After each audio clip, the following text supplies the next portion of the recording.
Happy Monday, everybody. Welcome to another week. I think this is March 13th, 2023. Man, how time is flying by. I'm going to talk a little bit about banking today. Silicon Valley Bank. This is from Reuters. Silicon Valley Bank is the largest bank failure since 2008 financial crisis. This was big news last Friday. Startup-focused lender SVB Financial Group became the largest bank to fail since the 2008 financial crisis on Friday, in a sudden collapse that roiled global markets, left billions of dollars belonging to companies and investors stranded. California banking regulators closed the bank, which did business as Silicon Valley Bank, on Friday, and appointed the Federal Deposit Insurance Corporation as receiver for later disposition of its assets. Now, here's what's funny. I don't want to play this from Mark Dice. He's got this clip here. This is really good. Play this real quick. Means only one thing, that CNBC's financial guru, Jim Cramer, recommended people buy the stock just a few weeks ago. SVB Financial, don't yawn. This company's a merchant bank with a deposit base that Wall Street had been mistakenly concerned about. Wall Street is mistakenly concerned about them. Jim Cramer knows what's best. Buy, suckers! It's a very compelling situation. Hey, by the way, long-term private equity and venture capital, they're not going away. Being the banker to these immense pools of capital has always been a very good business. It's always been good business. Well, that was then, and this is now. Yeah, this really is an earthquake, especially for the tech community. Silicon Valley Bank dropped by 60% yesterday alone. We just learned today that California regulators have shut this lender down. So, of course, it's on Jim Cramer's favorite list. Just last week. So, yeah, Jim Cramer. This is my opinion, but if you listen to that guy for your financial advice, yeah, just going to say, not good. Based in Santa Clara, the lender was ranked the 16th largest or biggest in the U.S. at the end of last year, with about $209 billion in assets. Specifics of the tech-focused bank's abrupt collapse were a jumble, but the Fed's aggressive interest rate hikes in the last year, which had crimped financial conditions in the startup space in which it was a notable player, seemed front and center. As it tried to raise capital to offset fleeing deposits, the bank lost $1.8 billion on treasury bonds, whose values were torpedoed by the Fed rate hikes. Now, something really interesting out of all this mess is the fact that, and this is from CNBC, Silicon Valley Bank employees received bonuses hours before the government takeover. Where there's smoke, there's fire. Silicon Valley Bank employees received their annual bonuses Friday, just hours before regulators seized the failing bank, according to people with knowledge of the payments. The payments were for work done in 2022 and had been in process days before the banks collapsed. So let me get this straight. If you worked at the bank, you got your bonus, but then people lose money. The depositors lose money. Yeah, this is not good. This is really not good. And here's an interesting tidbit. I was watching a video earlier. Companies like Roku had $475 million in that bank. Think about that. So companies like Roku, I'm sure others like Nvidia, maybe AMD, some large tech companies had money in that bank.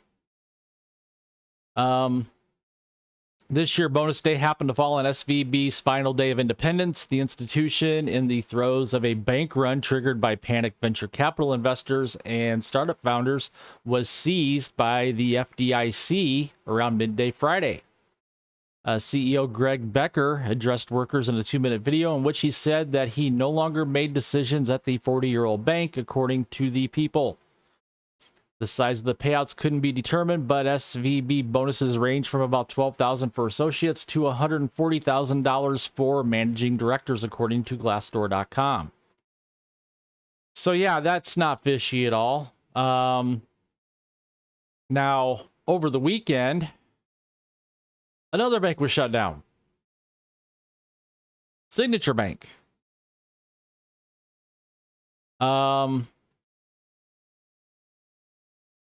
So let me find it here. The closure of Signature Bank represents the third U.S. bank failure to take place within the past week, and the second financial institution to fall that's central to the digital assets industry. Silvergate said it would voluntarily wind down operations and liquidate last Wednesday, vouching to pay back its depositors in full. Previously, the bank said that it would also discontinue the Silvergate exchange network. The SCN played a crucial role for the crypto native firms as a round-the-clock payment service for Silvergate's clients. So, over the weekend, we have another bank go belly up. I think this is just the tip of the iceberg. I think this is going to filter down to other financial institutions. Some people are calling it a virus, so to speak. Now the feds are meeting this morning at 11:30 a.m., which would be 10:30 my time. I'm in Central Time Zone, 11:30 on the East Coast. They're going to meet to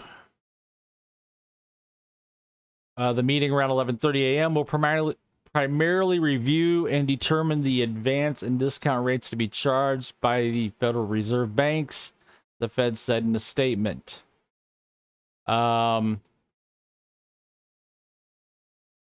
Actually, I don't see any more in this article. Let me go to another article here.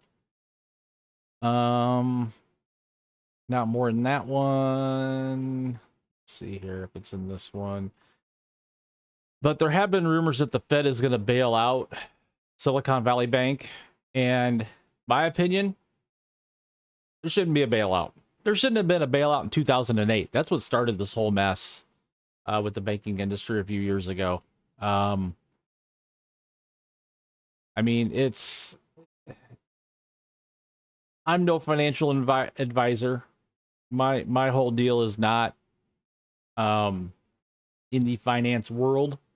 But man, it doesn't take a rocket scientist to figure out we got a problem. We've got a big problem in this country when it comes to banking.